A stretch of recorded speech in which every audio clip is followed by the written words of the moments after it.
కాంగ్రెస్ ప్రభుత్వం ration card పైన ఓ మంచి ఆఫర్ ఉందట ఈ మధ్యకాలంలో. ఈ దీపావళి పండుగ రోజు ఎట్లా ఆఫర్ ఉంటుందో ఆగస్టు 15 రోజుల్లో కూడా 3 పువ్వులు 6 కాయలతోటి ఒక ఆఫర్ ఉందని చెప్పేసి పత్రికలు బాగా ప్రచారం చేస్తా ఉన్నారు. ఇప్పుడు రేషన్ కార్డు గురించి ఎవరు మాట్లాడాలా? నీటిపారుదల శాఖ ఈయన దగ్గర పెట్టుకొని ఈ నీళ్ళ గురించి తప్ప అన్నిటి గురించి మాట్లాడతాడు.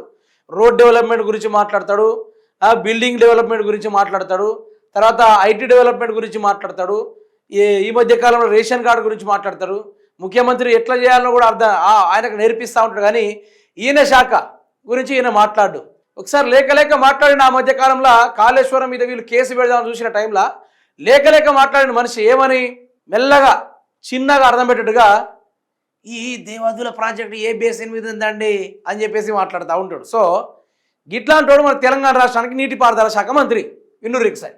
ఈ నెల 15 నుంచి కొత్త రేషన్ కార్డులు, డిజిటల్ కార్డులు అందజేస్తాం. సంగారెడ్డిలో సీఎం చేతుల మీదకు ప్రారంభం.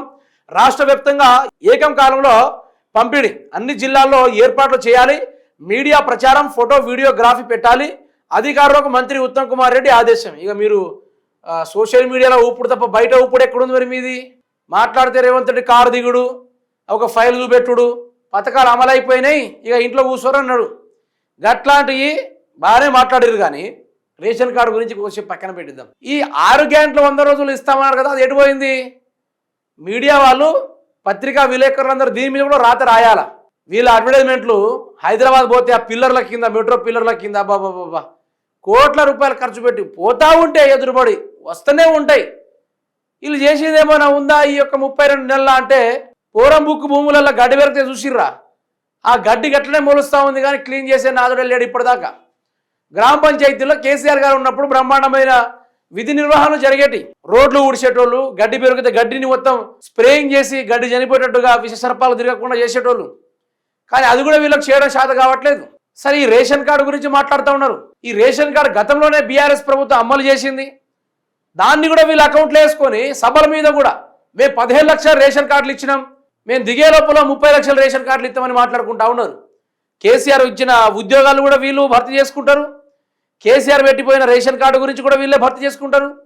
అన్నీ వాళ్ళ ప్రభుత్వంలో ఉన్నాయి చేసుకుంటారు తప్ప మీ దాంట్లో ఉన్నదని ఏదైనా ఏనాడైనా స్వచ్ఛగా చెప్పారా?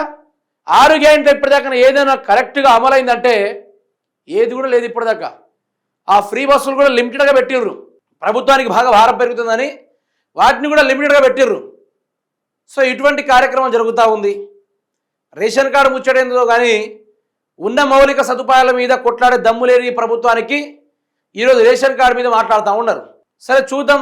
రేషన్ కార్డు 15వ తారీఖు రోజున వచ్చినా మంచిదే, రానోళ్లకు రేషన్ కార్డు వచ్చినా మంచిదే. కొందరికి బీఆర్ఎస్ హయాంలో రేషన్ కార్డులు రాలా. సరే, వీళ్ళ ద్వారా వీళ్ళ పుణ్యాలని అట్లయినా వచ్చినా పర్వాలేదు. కొంత ప్రజలు కూడా ఆ యొక్క అర్హతని పొందడానికి, ఆ రేషన్ కార్డు పొందడానికి అర్హులైనా సరిపోతుంది. నేనేమంటున్నా అంటే ప్రభుత్వం వీటి మీదనే కాకుండా మౌలిక సదుపాయాల మీద, రాష్ట్రంలో జరుగుతున్న కొన్ని మార్పుల మీద, ఎప్పుడు చూసిన కబ్జాలు, పక్క రాష్ట్రాలకు నీళ్ళు అమ్ముకున్నాడు, పక్క రాష్ట్రాలకు కంపెనీ అమ్ముకున్నాడు, ఇది తప్ప ఏదైనా జరుగుతుందా ప్రభుత్వంలో? ఎక్కడైనా మార్పులు చేర్పులు ఎక్కడైనా జరుగుతుందా? ఏడా కూడా జరగట్లా. దీని మించిన సోది సతాంగం ఏడైనా ఉందా అంటే ఏడ కూడా దొరకదు.